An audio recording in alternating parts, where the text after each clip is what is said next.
مرحبا بكم، كي دايرين؟ اليوم غادي جبت لكم وصفه من اروع ما يكون. غادي نوجدوا مع بعض الحلويات بنينه بزاف وسهله التحضير. تبعوني خطوه بخطوه وتهلاو فراسكم. ندوزو للمكونات. عندي 250 غرام ديال الزبده طريه رطبه بحراره المطبخ، وعندي نص كاس ديال السكر كلاصي سنيده مطحونه، وعندي 3 صفار بيضاء زائد بيضه كامله، شويه ديال الفاني سائله ولا بودره، وعندي نص كاس ديال المايزينا وكاس كاوكاو محمر ومهرمش مطحون خاشين، وعندي كيس خميره الحلوى 10 غرام، فورس دقيق ابيض على حسب الحاجه حتى تجمع العجينه. المهم نروحوا لطريقه التحضير. في زلافه كبيره خلط الزبده طريه مع السكر كلاصي مزيان حتى يولي الخليط ناعم بحال الكريم، وزيدي الصفار البيضاء وشويه ديال الفاني وخلطيه مزيان حتى يتجانس كلشي. انا ما درتش الفاني، درت زيت ديال القرص الليمون. ومن بعد زيدي المايزينا والكاوكاو المحمر والمهرمش وخلطي ثاني.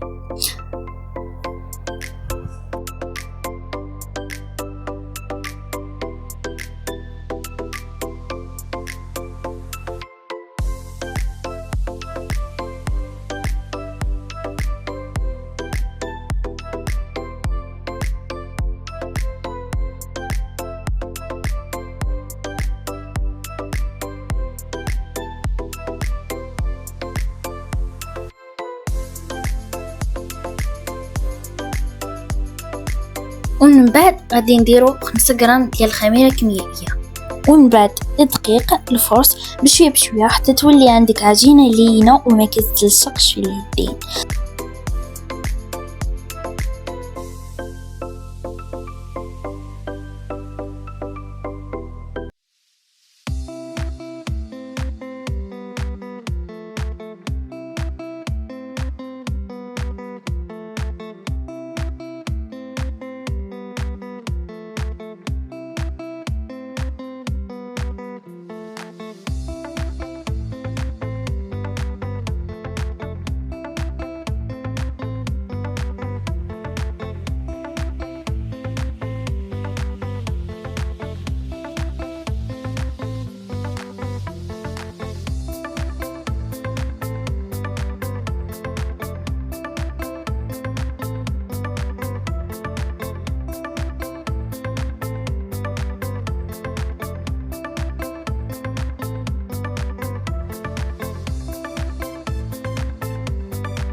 شكلي من العجينه كويرات صغار قد حبات الجوز، وغمسي كل كويره في بياض البيض، ومن بعد ما نمديها في يا اما السكر كلاصي باش تجي ناعمه ولا كاوكاو مهرمش باش تجي مقرمشه شويه.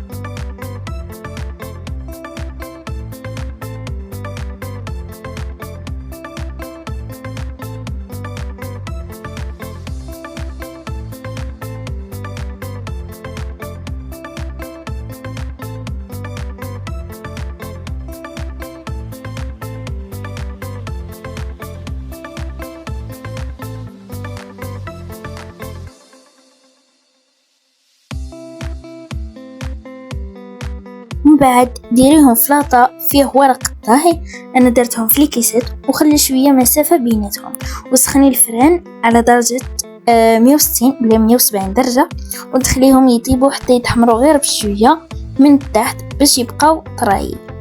منين تخرجيهم هم سخان تسقيهم بالعسل المعطر بماء الزهر وخليهم يبردوا ويتشربوا العسل مزيان. بعد في الفوق انا زينتهم بلي سوريز كونفي. نتوما واش تحبوا ديروا، تقدري ديري حبات الجوز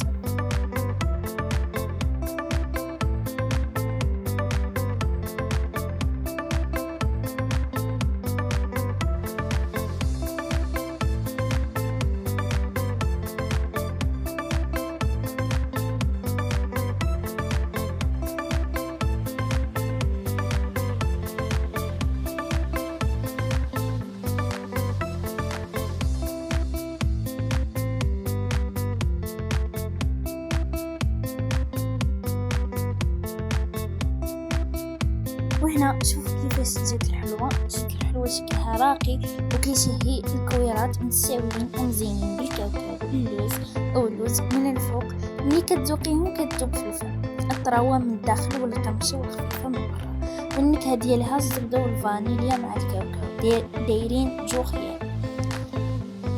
والعسل كيكمل الطعم ويعطي لمس خفيف وحلوه بلا ما تكون ثقيله. المهم وصلنا للفيديو، نبغيكم مع السلامه، باي باي الى فيديو.